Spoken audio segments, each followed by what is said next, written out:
For about 5 years during the late 90s and early 2000s, a surge of Japanese horror films took the world by storm. Even if you never watched a single foreign horror film, names like The Ring and The Grudge should still sound familiar. I want to spend some time introducing these films to you. And for those who are already familiar with the films, I want to dig just a bit deeper and talk about the sad current state of J-horror. Welcome to my two-part retrospective on Japanese horror films.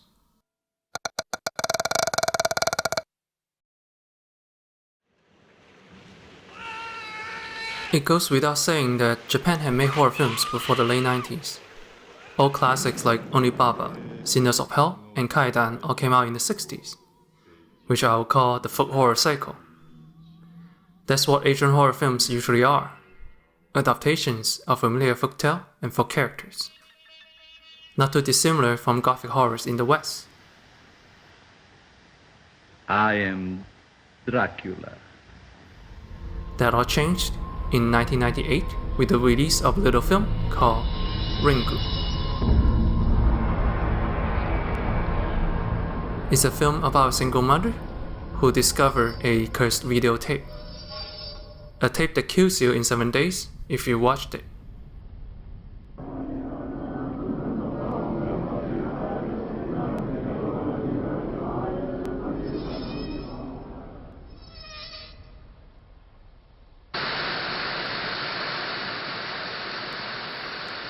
Chasing clues after clues, the mother slowly discovers the disturbing truth behind the curse.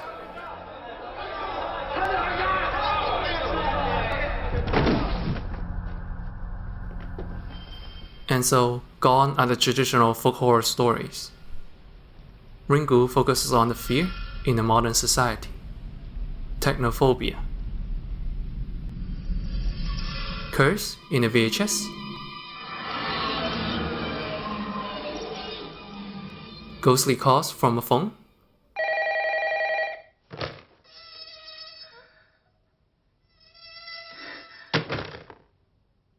Raging spirits climbing out of a TV. Everything has a tie to technology of some form. Even the curse itself is very mechanical. When you watch the curse tape, you get a phone call. And after 7 days, you die. 今日で1週間なの。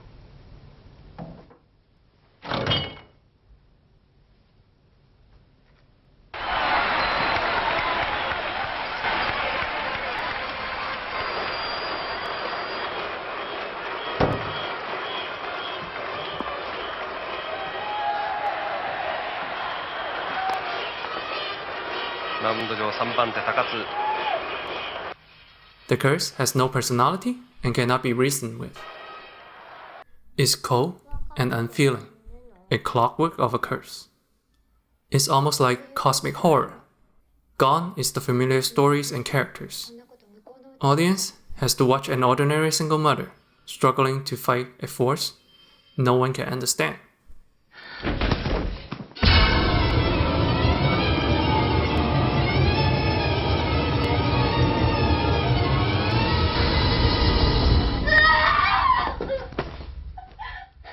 And with that, the image of Ringu is forever etched into our collective memories.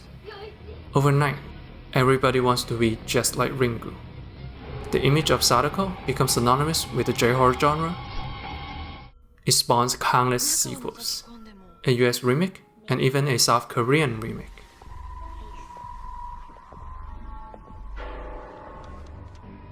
To this day, I think Ringu is one of the best horror films ever made. If you never watched it, or only saw the remake, give it a go.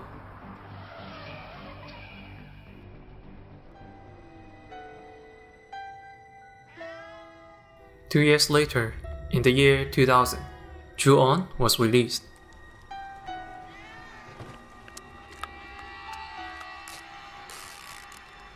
But not the one you heard about.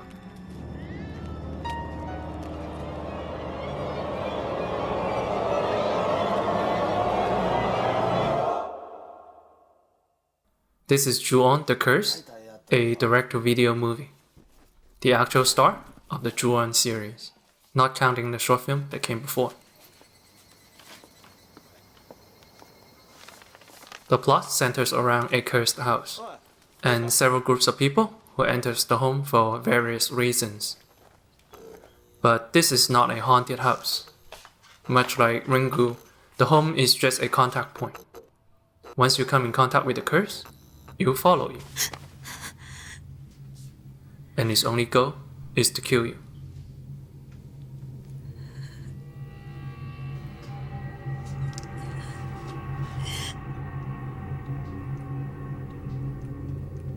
What makes this film different from Ringu is its non-linear structure.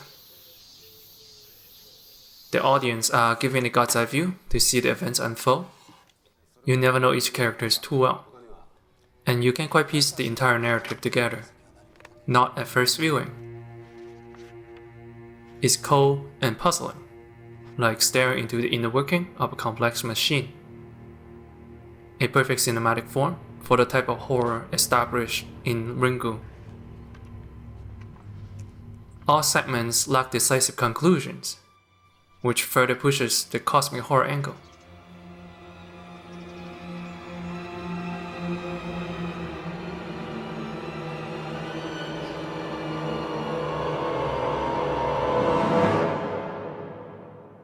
And the grimy video footage only adds to the horror atmosphere. Perfect for a midnight viewing.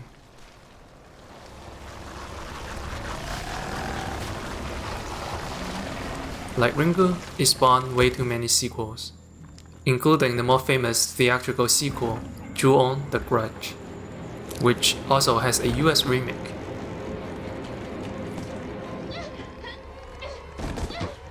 If you are new to the Ju-on series and don't know where to start, most people would recommend Ju-on the Grudge, but I say start with this one. You can't beat the original.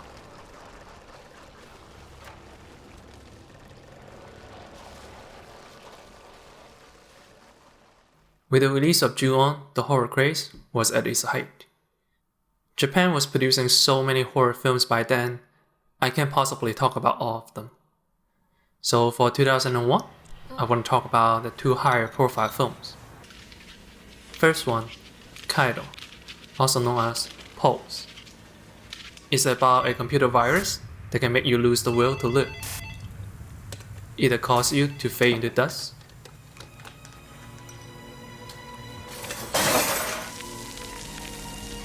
or commit suicide.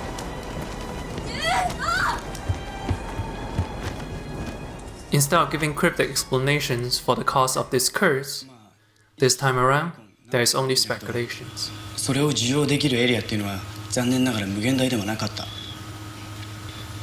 いっぱいになってもうこれ以上入りきれない。そしたら魂は別のエリア、つまりこっちの世界へ進出してくるしか方法がない。Told in two parallel stories that converge at the end, it takes the ideas set by Ringu and Ju-on and dials it up to 11. But the part that makes Kaido a true continuation of the genre is how technophobia is front and center this time around.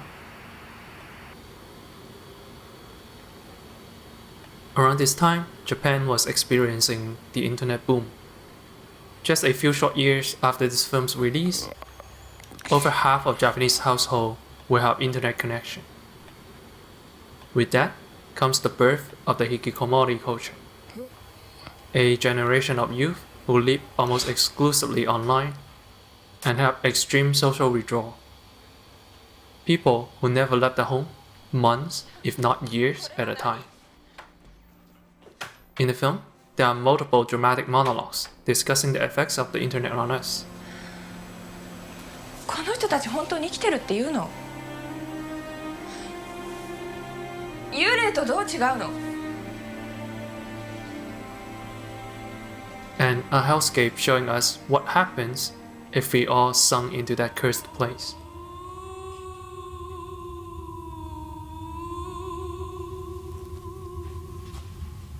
For that reason, not only is this film terrifying, it's depressing.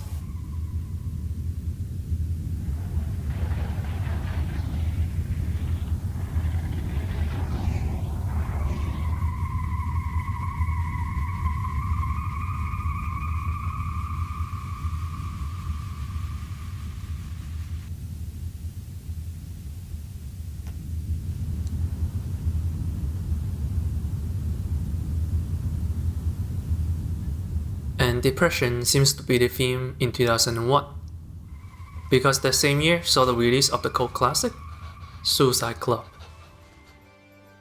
Unlike Kairo, which begins with a shocking and depressing suicide imagery, Suicide Club begins with a symphony of mass suicide.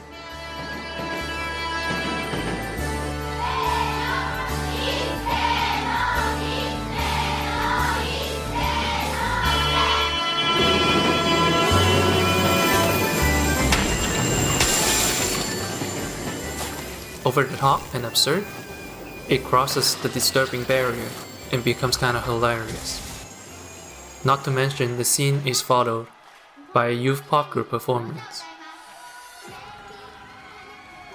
That's not to say the film doesn't have well-crafted moments of suspense.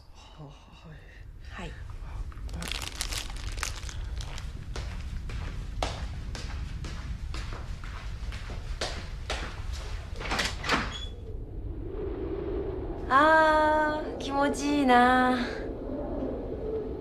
じゃあ私行ってくるね。ちょっと待って。 The film follows a series of seemingly contagious suicide.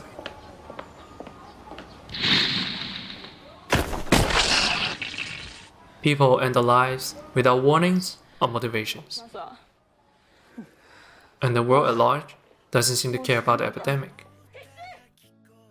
If you think this has something to do with the society of Japan at the time, you'll be right. In the 90s, Japan saw a rise in suicide rate. And the film seems to suggest that society at large doesn't take this issue very seriously.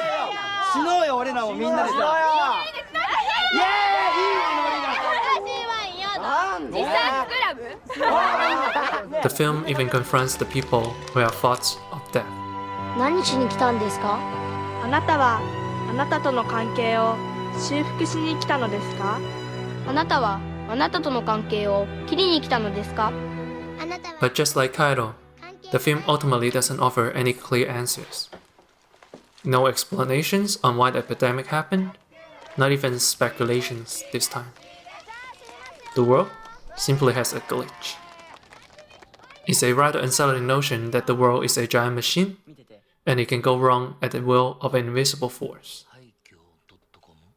And the glitch spreads itself through, what else? Another form of technology. But that goes into spoiler territory, so I'll stop right here. Both Kairo and Suicide Club clearly belongs to the lineage of the J-horror genre. But unlike Ringu and Ju-On, these two films feel much more artsy.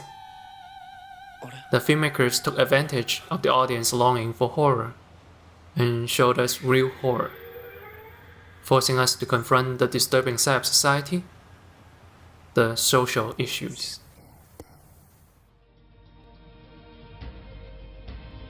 With that, we reached what I consider the peak of the J-horror genre. We saw how Ringu breaks the tradition and brings the genre into a modern age. How Ju-On further refines the ground rules for supernatural horror, established an expected tone for the genre. How Kairo and Suicide Club elevated the genre by incorporating social commentaries. Next, a familiar face will return and takes the genre into a new direction. Tune in next time, where we will talk about the remaining J-horror films, as well as other crafts that followed